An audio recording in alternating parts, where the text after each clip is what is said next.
दोस्तों, मैं हूँ लक्ष्मीकांत मिश्रा। आज सुनाने जा रहा हूँ कहानी आप मेरी माँ हो।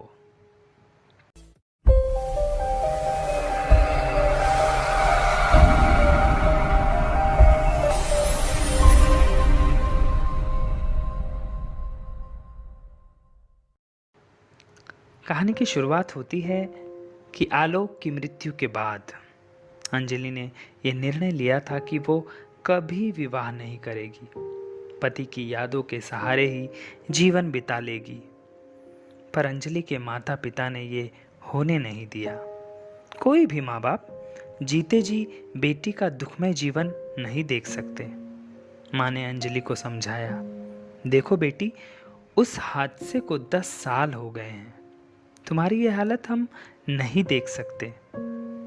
पर माँ, मैं आलोक को नहीं भुला पा रही हूँ, जैसे वो यहीं कहीं है, अंजलि ने दुखी मन से कहा।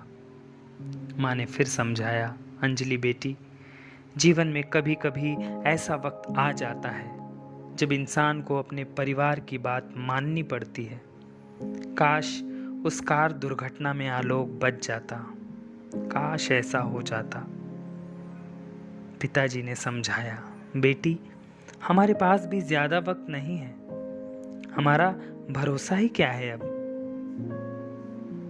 अंजलि ने मजबूरी में माता पिता की बात को मान्य कर ली और शादी के लिए हाँ कह दी। बड़ी धूमधाम से अंजलि का विवाह किया गया। उसके पति विजय दिल्ली के एक बड़े कंपनी में कंप्यूटर इंजीनियर थे। बहुत ही सरल और सुलझे हुए इंसान थे। अंजलि के जीवन में रंगों का पुनरागमन हो चुका था। वो बहुत खुश थी।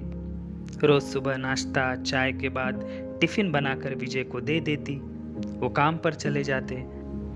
जिंदगी में कभी कभी एक फैसला जीवन बदल देता है।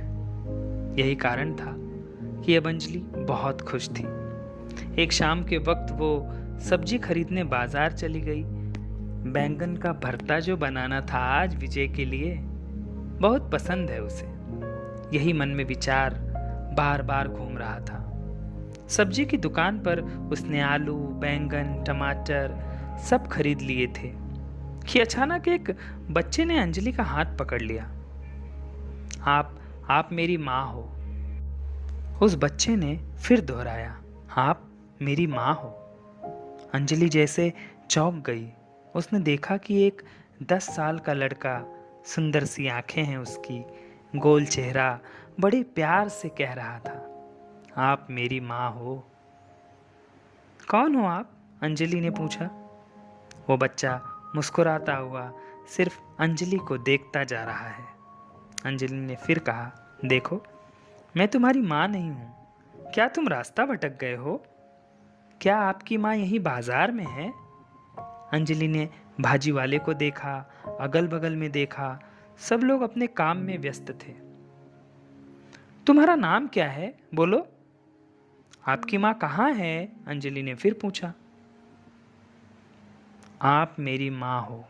छोटे से बच्चे ने फिर वही सवाल का जवाब बार बार देना उचित समझा। उसकी एक ही रट थी कि आप मेरी माँ हो। आपको शायद याद नहीं, पर आप मेरी माँ हो। अंजलि को कुछ भी समझ में नहीं आ रहा था। उसने उस बच्चे का हाथ छुड़ाया और बाजार से घर की तरफ चली आई। रास्ते भर वो यही सोचती रही कि कौन होगा वो बच्चा। शायद भूला बिसरा कहीं से चला आया हो। रात भर अंजलि को नींद नहीं आई। हर समय उसके मन में एक ही आवाज सुनाई दे रही थी कि आप मेरी माँ हो, आप मेरी माँ हो।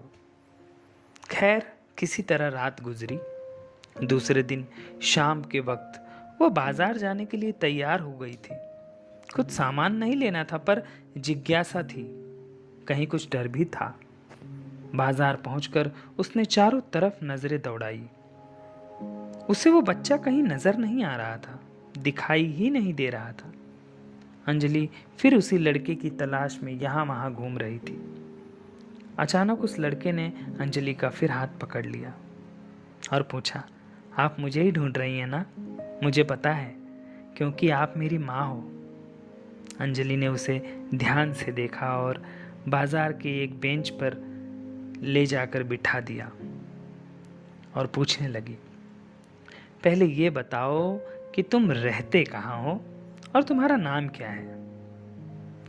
सूरज बुलाते हैं सब मुझे।